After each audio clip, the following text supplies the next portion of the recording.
داتا حضور کو یوں تو بڑے فضائل ہیں مگر میں ایک ہی فضیلت بتا دوں تو وہ کافی ہے کہ داتا حضور عظیم ہستی ضرور ہیں مگر ان کا مقام کہتے ہیں نا ولی ولی کو پہچانتا ہے، ولی را ولی شناخت است ہے، ولی ولی کو پہچانتا ہے.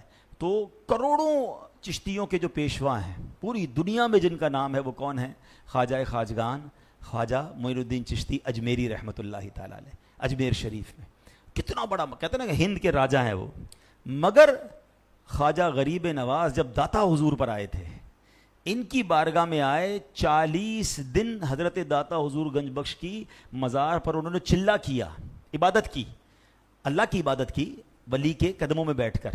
پھر آخر میں نتیجہ کیا نکلا کہ معین الدین چشتی اجمیری کیا کہہ کر گئے کہ گنج بخش فیض عالم مظہر نور خدا، ناقصاں را پیر کامل کاملہ را رہنما. کہتے ہیں گنج بخش وہ ہیں کہ وہ اللہ کے. اب یاد رہے کہ جب آپ لاہور آئے تھے زیادہ ساز و سامان نہیں تھا، خالی ہاتھ آئے اور یہاں آ کر کپڑے کے خیمے میں قیام فرمایا. بعد میں بھی کوئی لگژری گھر نہیں بنائے، دین کی خدمت میں ساری زندگی گزاری اور اللہ کی رضا والی زندگی گزاری. تو آج کیسی عزت ہے، 12 صدیاں گزر چکی ہیں کم و بیش ہیں داتا حضور کو گئے ہوئے، آلموسٹ 1200 سال ہو گئے ہیں.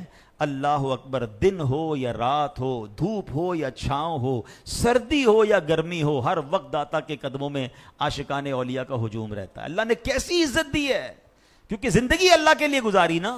1200 سال بعد بھی دنیا بھولی نہیں ہے. مجھے آپ اپنے رشتہ داروں میں کسی کا 100 سال پرانے رشتہ دار کا نام بتا دیں، اس کی قبر بتا دیں. دنیا میں بڑے کرکٹر، بڑے فٹ بالر، بڑے اداکار، بڑے بڑے نامور لوگ گزرے جو اس زمانے میں genius book of world record holder ہوں گے. آج کہاں ہیں وہ 100 سال بعد؟ کون نام لینے والا ہے؟ یہ 1200 سال گزر گئے ہیں اور ایسا لگتا ہے ہر آنے والا دن ان کی عزت اور بڑھا رہا ہے، ان کا مقام اور بڑھ رہا ہے. یہ ہے زندگی نا، جو ان کے جو غلام ہو گئے، وقت کے امام ہو گئے، نام لیوا ان کے جو ہوئے، ان کے اونچے نام ہو گئے. داتا حضور خود لکھتے ہیں کہ ایک بار اپنے پیر کامل کے ساتھ، کون تھے ان کے پیر؟ شیخ ابو الحسن خدتلی رحمۃ اللہ تعالی. میں ان کے ساتھ دمشق جو آج کل سیریا ہے، کہہ رہے میں دمشق جا رہا تھا، بارش ہوئی، راستے میں کیچڑ تھا. کہتے ہیں مجھے چلنے میں مشکل ہو رہی تھی، اتنا سارا کیچڑ تھا. مگر میں نے پیر صاحب کی طرف دیکھا تو ان کے جوتے بالکل خشک تھے، اس پہ کوئی کیچڑ نہیں لگا ہوا تھا. تو میں نے ان سے پوچھا کہ حضور اس راستے میں اتنا کیچڑ ہے، آپ کے جوتے آپ کے کپڑے بالکل صاف ہیں.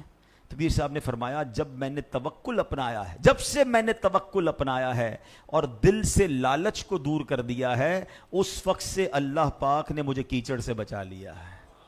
نہ دنیا کی گندگی لگتی ہے